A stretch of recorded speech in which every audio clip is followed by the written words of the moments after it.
talk about why, in my opinion, I think more people deserve to live in a place that they love. Yeah?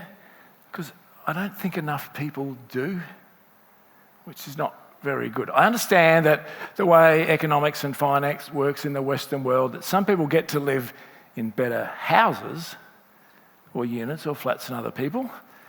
Rightly or wrong, I sort of understand that. What I don't understand is why you still can't live in a good place. Yeah, it's certainly not too much to ask. There are places all over the world where your day can begin with a walk to your local shops. Yeah, walk the kids to school or to childcare, have a coffee with your mate in a local coffee shop, or maybe it's a Saturday or a Sunday, maybe a Bloody Mary. Anyway, let's know that.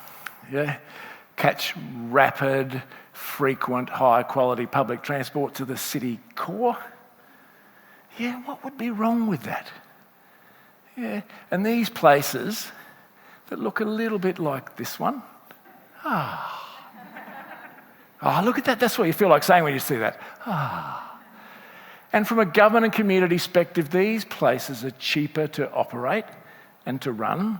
And for us, the humans who live in these lovely places, our cost of living is lower. We get to walk more, rob a couple of customers from Josh because we're a bit healthier. Less customers for Dr. Tran as well, so maybe good. They're grand places. But for whatever reason, we've decided to stop building them. Why would we do that? Yeah? And instead, we've opted for this model where, I can't, it's just all too, just go out there. Yeah? We'll separate you all, I'll spread you all out. And it takes the brain power out of making cities, doesn't it? I don't have to think, who goes next door to who? I'm trying to snuggle all these little services into a nice little compact place. Bugger it, just go out there. I'll keep the services in here, and I'll send you all out there. You've got a bit more room, you can have a big house, whatever you like, yeah? So all the stresses come off, and I'll send all you out there to the burbs. But now you're a long way away from stuff. Yeah? Now, you can't walk to your local shop and you can't walk your kids to school or childcare. You can't have a Bloody Mary with your mate on a Saturday morning. Yeah? You're kind of stuck out there. So, something enabled this move. What thing did we all get when we all went out there? It wouldn't work without a car. Yeah? So everyone had we got one so we can go out there. But now if you go out there, you have to have one, don't you? Yeah. And how much does it cost to run a car? Apart from being a boring traffic engineer, even worse, I'm a money-grubbing economist. And the technical term for how much it costs to run a car is a load. Yeah? Every year, money going out, money going out. And if you get stuck out there, you have to have one, which is a little bit mean. Yeah? Now, the car was a very clever idea, but not necessarily a good idea. They're different things, aren't they? Yeah, making a car very clever. Internal combustion engine, or you can even have an electric one now if you want. Surrounded by like a little mini lounge room with a lovely sound system and climate controlled and looks sexy. I saw one the other day that had 2 little TVs in the back, for sake. Yeah? So what a clever idea. Just not a good one. Henry Ford apparently, I wasn't there, but apparently he went cranky, showing off how clever he was. If I had asked the community what they wanted for transport, they would have told me to make a faster horse. I wish to God he'd have listened to them. How many millions of lives would not have been cut short if he hadn't have made that publicly, like normal family available car? They've ruined all our places. So everyone's driving. So, why should we care about that? So people are out there and they're driving from wherever they go. Who cares? I'll tell you why I care. As part of the job, I get to go everywhere and try and help cities, towns, villages be the best they can possibly be. Yeah? And one of the things I ask them is like, well, what places do you like the best?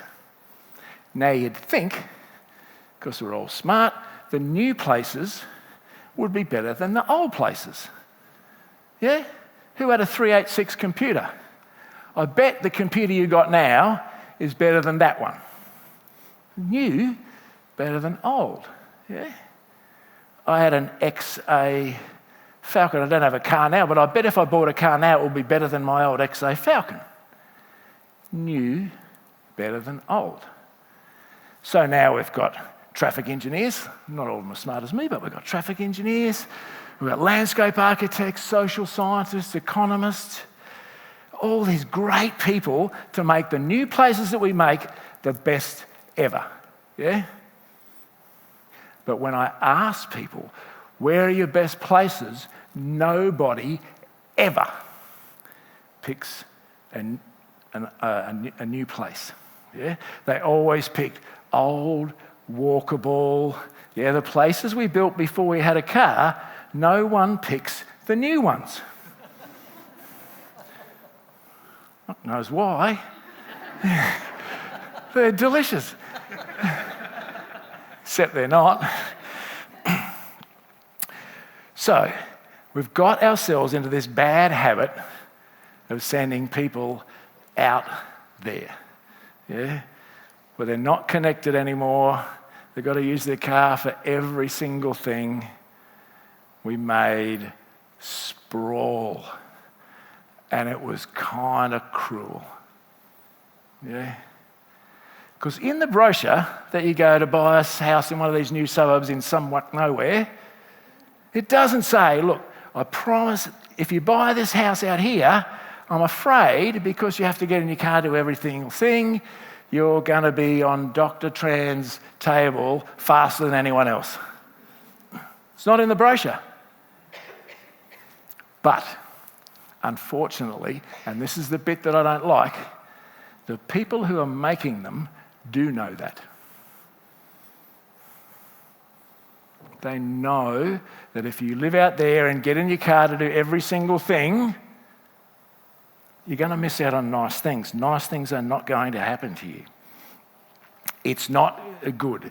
If you think that giving people a car has excused you from using your intellect to make a walkable, lovable, livable, happy place, that thought is flawed. You can't just say, oh, that's too hard, I'll just give them all a car and that'll solve all the problems. That is so horrible. Why would you do that to a community that you love? Fair enough, if you can afford one and you really like driving cars, then of course, buy one and drive one. But you should be able to opt out. Yeah?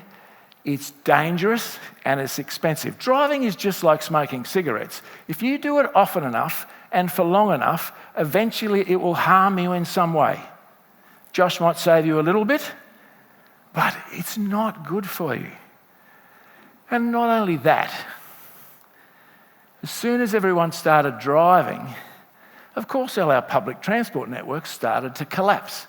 Who misses the tram? Yeah, that's what sprawl did to your city. If you're lamenting the loss of the tram in your city, just remember every time you start your car, you're further away than getting it back. Yeah? If you love them, catch the bus. Tell people you like public transport. Tell people you like being together.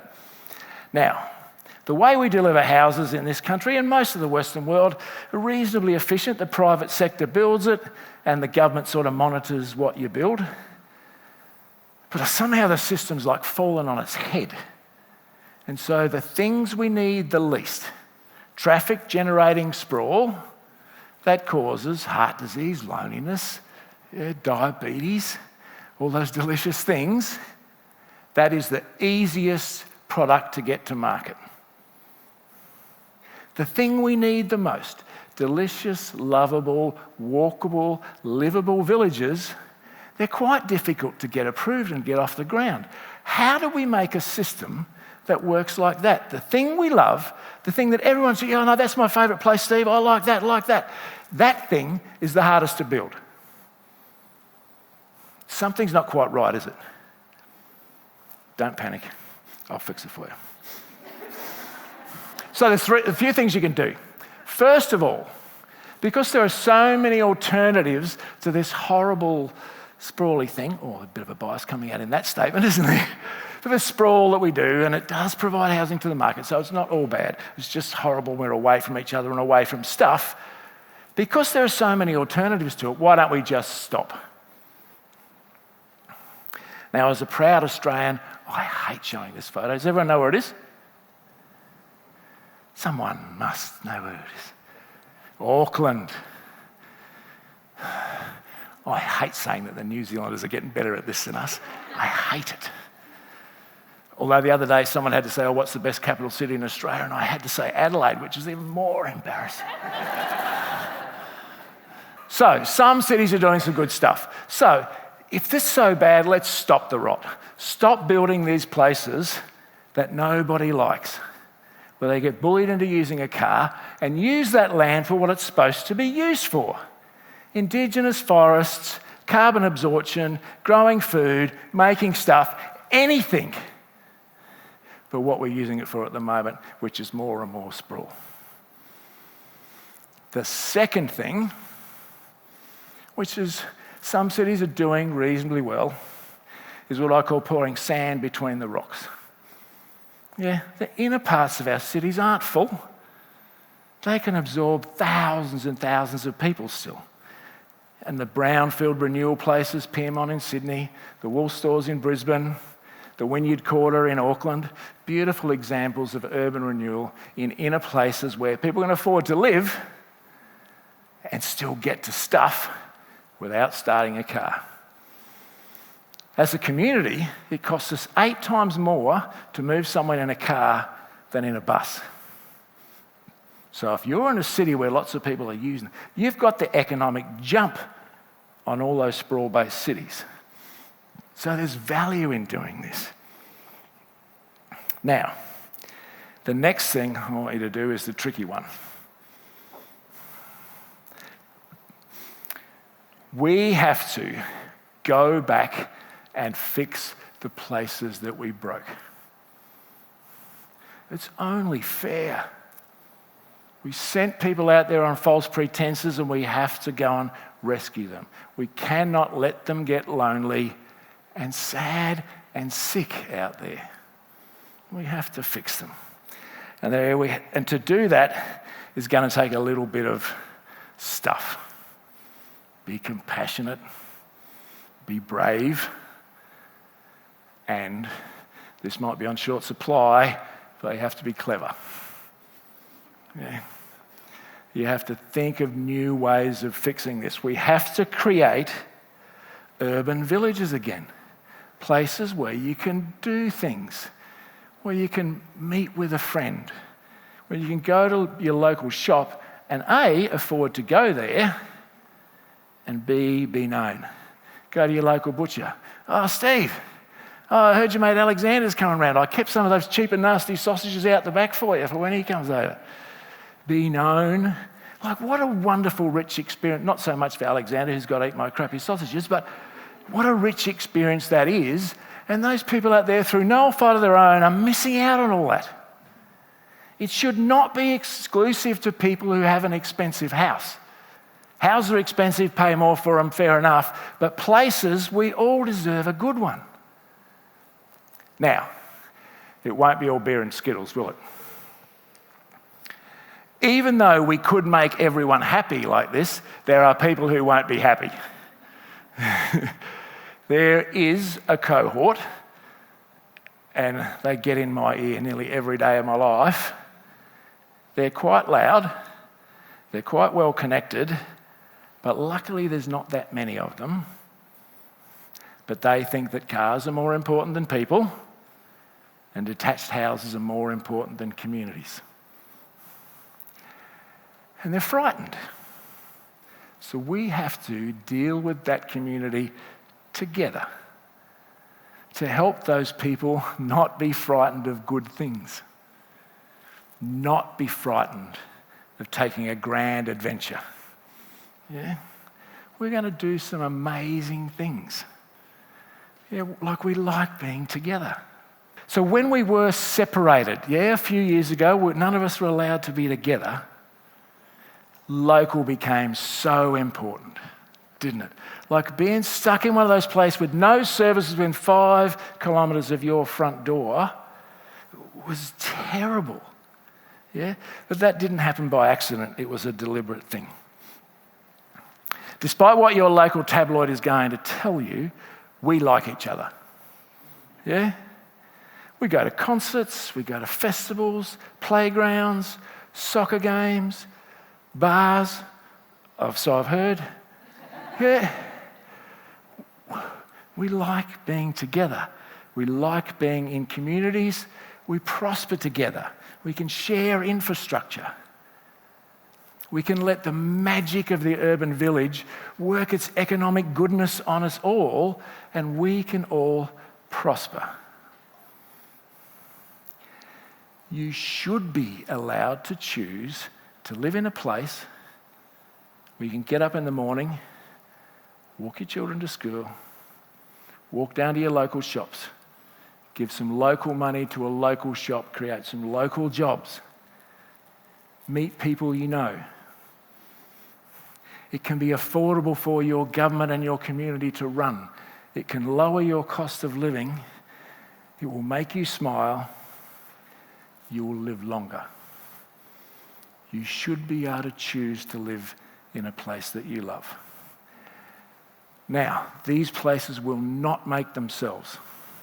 We have to re-choose to make them again. But I'm daring you to help me. Surely I'm not alone in this thing.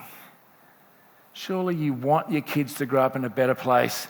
You want your grandkids not to have to go to Josh to survive or end up on Dr. Tran's bench. This is not what we want for our community. We are bigger, we are better, and we are cleverer, and I dare you to come with me. Thank you for listening to me.